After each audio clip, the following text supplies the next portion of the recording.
No apologies for that annoyingly loud interruption. Hi, it's Pete Lloyd of Shooting Sports, Gunmark TV. And I'm going back to my roots here with a practical shotgun. Well, I was too young to remember box magazines, so they didn't exist when I was a practical shooter. But they certainly do now, and there's more box mag guns from Turkey than anything else you can shake a stick at from any number of manufacturers. And they seem to be the up-and-coming trend. We dreamed of box mag kids when I was a practical shotgunner, and we just used tube mag guns. Whether or not you like them or believe in them, they are here, and they certainly do give you a practical edge to your shooting in that sort of shotgun competition. This is the latest one, called the Derya MK. This is a similar looking gun to the Typhoon and the UTAS, probably made by the same factory or whatever marked up, because there's a lot of other guns around that look similar to other makes, and they probably all made the same place. As Turkey is leading the world in box mag shotgun production.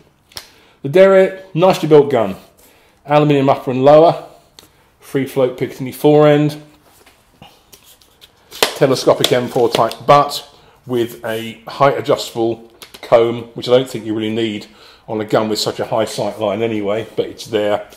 A2 type pistol grip, as obviously you can see the gun is an AR-15 M16 looking, though inside it is different.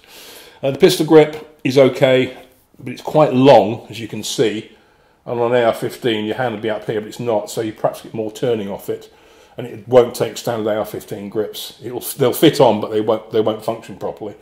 Barrel's 24-inch multi-choke. The gun comes with a plastic carry case, 3 magazines, a 10, a 5 and a 2. I'm not quite sure what you do with the 2 because it's just too small for anything really, and you certainly couldn't take it pheasant shooting.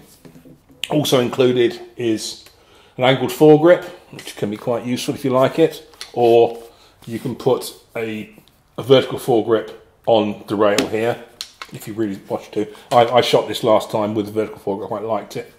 It also comes with flip-up iron sights. They are basically copies of the Magpul Embus system.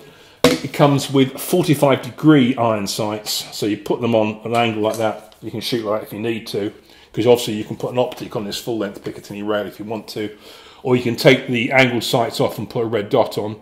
There's also a carry handle, D handle comes with it here.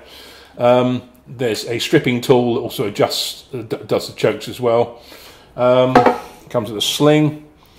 Overall, it's quite a comprehensive package for under, I think it's about $950 or something. It's under £1,000, which is probably the going rate for these sort of guns. Magazines are reasonably expensive. I think the 10 is 50 quid, and that's not far behind.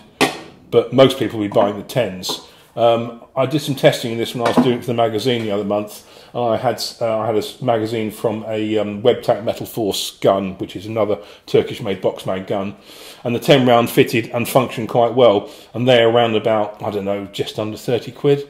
So you could save yourself 20 quid a hit by getting other magazines. And I would imagine that most of the box mags that the Turks make are identical. So I think the one for the Hatsan Raider also is the same. You could hunt around and save yourselves from dosh, which is never a bad thing when you're talking about big magazines. The gun, say, looks like an AR-15, semi-automatic, but it has a wraparound gas system rather than an underslung piston. It has like a gas collecting socket. There's a free floating piston inside. There's 3 holes drilled through the barrel about a third of the way up the tube, and when it fires, the gases enter that, knock the piston back, which hits a tappet rod, which knocks the bolt open. There's a return spring in the butt, just like an AR-15. The actual gas system is similar to the Browning Maxus one as well. I think personally we found this quite reliable once we'd run the magazines in, and I think because you're getting quite a lot of pressure up near the chamber to give you more gas to actually operate the gun.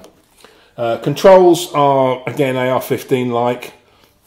That's your safety, which is very small and one-sided, and it's not the best in the world in terms of size or shape. I would like to see a double-sided one with bigger levers on it. That's your bolt release catch and also a bolt hold open. Again, I found that it's quite stiff to operate, and I found it easier to hit it with the palm of your hand to shut the bolt. Trigger is quite firm, which is not such a big deal on the gun like this, because it's a shot. Okay, it would be nice if it wasn't so heavy or firm, but we're not talking a match type rifle here. Magazine button is the same. You just press that in, and mags sometimes fall, sometimes don't. The 10s, I find, though they're heavier, they tend to hang up more, but it's an easy case of pulling out or just giving it a little shake and it comes out. I've fired bird, buck, heavy buck, light buck, game loads, clay loads through this gun, and also 2 different sorts of slug, and it's proved reasonably reliable. Initially, I found the most problems I had with stoppages were from the new magazines, because you need a big spring to push up 10 rounds of shells, or even 5. And I found the thing to do is half load or full load the magazines and leave them for a day, and it tends to put a bit of just take some newness off the spring, and then fire it a good few times, because obviously if there's too much pressure coming up, it can cause the bolt to drag. But once these are broken in, they're fine. It's a similar gun to the Typhoon or the UTAS, probably made in the same factory, I don't know, but it certainly works for me. I've never managed to test a UTAS or a Typhoon, and it certainly works for me. And I've got to say, overall, for a practical shotgun, you get the right ammo in it and run it in, it's not too bad at all.